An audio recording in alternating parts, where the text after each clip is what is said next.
What's happening, folks? Back with another reaction, back with some more Simon Le Bon. Shout out to Yasurko. I don't know if I'm saying that correctly, apologies if I'm not. But yeah, there's been a couple people actually who've been asking me to react to Grey Lady of the Sea. For a while, I was thinking, okay, this is a Duran tune, and then eventually, in the last week or so, I've gotten a couple more insistent requests, which again, I appreciate that. Don't ever hesitate to shout out a request, and if I seem like I've forgotten something or haven't gone back to a certain deep dive in a while, please do let me know. My short-term memory is sort of infamously dubious, even if my long-term memory is much more like eagle-eyed, so yeah, like I said, don't hesitate to mention if you think I've forgotten something or if, the message isn't quite getting through. Nevertheless, we're going to react to a tune which turns out is not a Duran tune, but is Simon Le Bon, I would say solo material, but it's actually with the collaborator Nick Wood. The name sounds familiar, but in the moment I can't really place it, and I didn't want to poke around too much. Again, there's been a couple times recently when I want to make sure that I'm understanding the provenance of a Duran tune.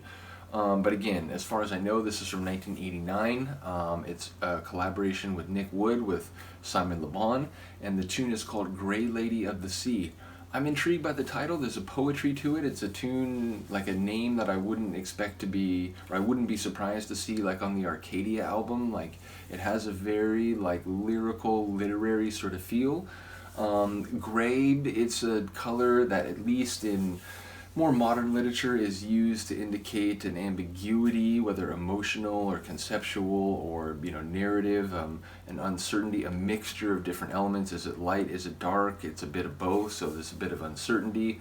The sea is famously, it's a domain of Earth that is ultimately still alien to humans for the most part. Yes, in the last few centuries we've come to understand it much more, and we now have technology that allows us to see parts of the Earth that never in pre-modern times would humans ever have been able to witness.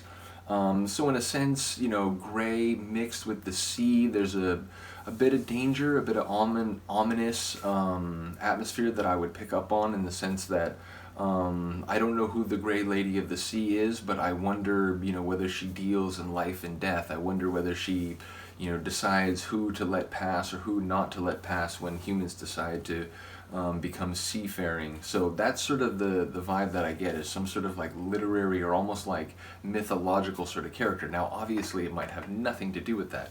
It might be a person in a specific context, but Simon, as I am well aware now, likes to write and use concepts related to light and chroma, like different hues, different colors, which different frequencies of light. So it feels like it's very much in the direction that I know his brain can go, but it also has this sort of mythological import, at least as it looks on the page. Well, let's find out. This is Simon Le Bon and Nick Wood from 1989, and the tune is Grey Lady of the Sea.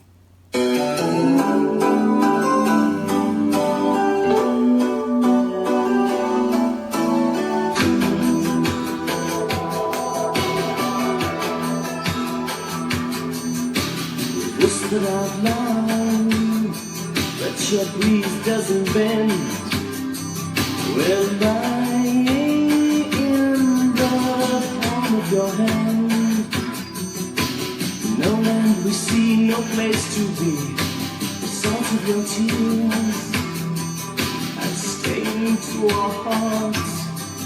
There's no long years can tear us apart. Futures entwined with our past, because when we lie awake, we'll be thinking of you. Blow, Grey Lady, blow your shift back home.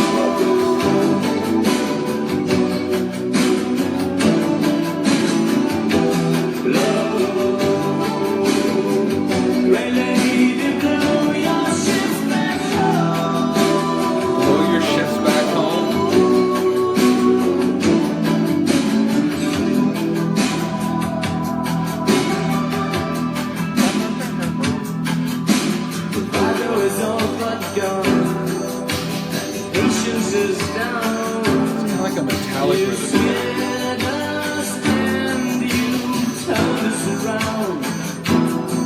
does sound like she's deciding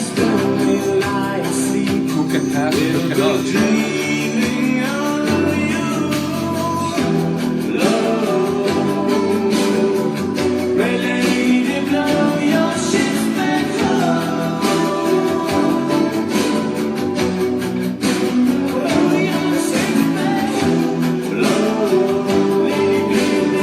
Like for Simon really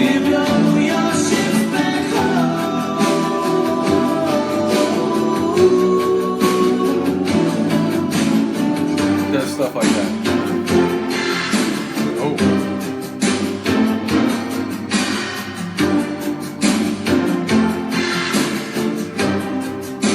A synth parrot.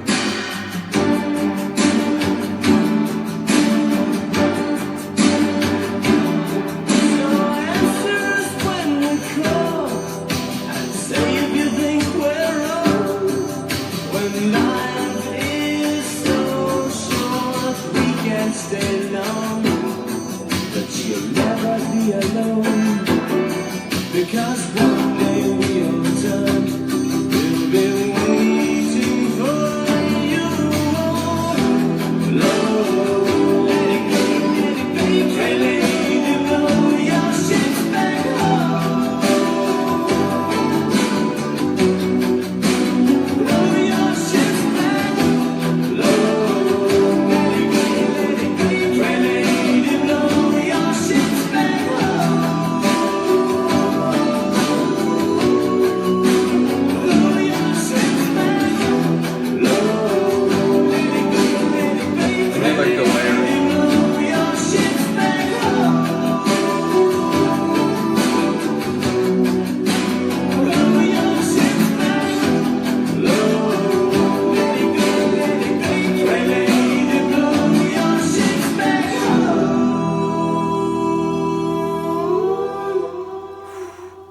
That was super cool.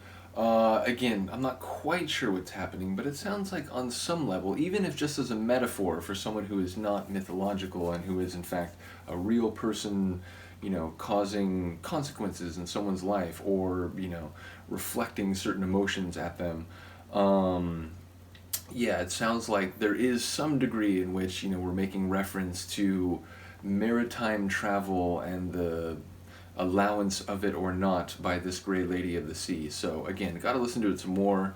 Got to try to figure, you know, if there's a prominent metaphor at play or if it is kind of like invoking literary themes to make a point. Either way, I really did enjoy the sonics of it. It had a very triumphant feel. There were a couple moments where his voice got very passionate. I did like at the end the way they were doing some layered where it's like, you know, two Simons are singing, like kind of overlapping each other. So really cool tune. Once again, shout out to Surko. I apologize if I'm mispronouncing that. But yes, there had been a couple mentions for me to get to this one, so felt like I had to do it. Do let me know what you think. I will see you next time. Peace.